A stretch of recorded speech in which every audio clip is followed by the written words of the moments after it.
posé la question quand j'habitais dans un autre appartement et je m'étais dit que j'avais pas forcément la place et que c'était un peu compliqué.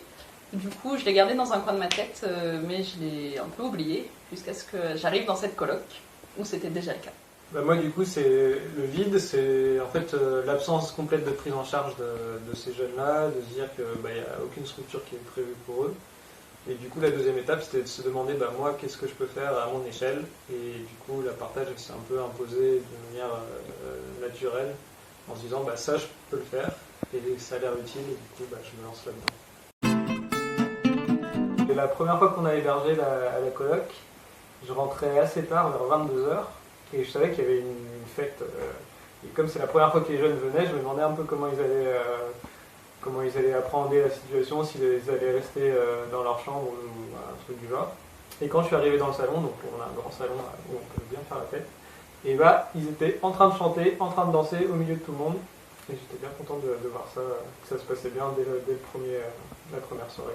Il y a peut-être un mois, on a fait une soirée ici à l'appart avec tous les jeunes qui sont hébergés en ce moment chez différentes personnes. Et ils se sont retrouvés, on avait proposé une soirée pizza-film. Et du coup, on était une vingtaine de personnes dans ce salon. Et ils sont tous, au début, ils voulaient pas tous rester forcément toute la soirée parce qu'il y avait un match de foot en parallèle. Et ils nous ont tous dit, ouais, je partirai peut-être au milieu.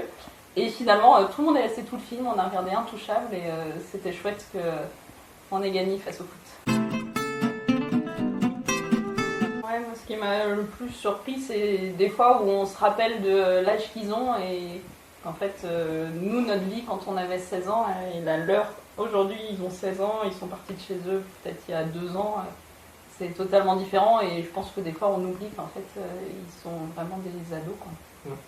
Et tout seuls.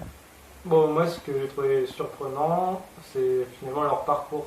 Certains, ils se dévoilent, certains, ils racontent un peu ce qu'ils ont traversé pour arriver jusque-là, et ça, c'est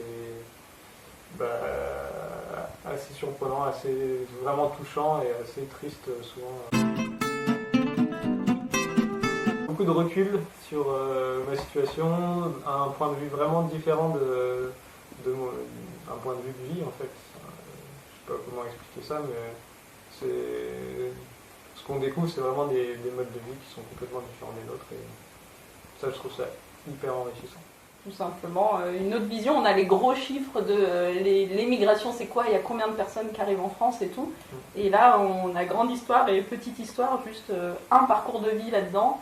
Et il y a plein de choses auxquelles on n'a pas du tout pensé, des douleurs qu'on peut avoir dans le corps parce qu'on a passé 24 heures sur un bateau et que du coup les muscles se sont tout contractés. Enfin, plein de mini détails qui en fait qu'on n'imagine pas du tout et qui font aussi partie de la vie de ces jeunes, quoi. Moi j'en ai un seul et je pense qu'il symbolisait bien la partage, c'est le lien. Moi je dirais équipe parce que du coup autour d'un jeune il y a vraiment tout un réseau qui se crée entre... Il y a souvent 4 lieux où il dort, mais chacun ça peut être des couples, des familles, donc plus un bénévole qui est référent d'un jeune.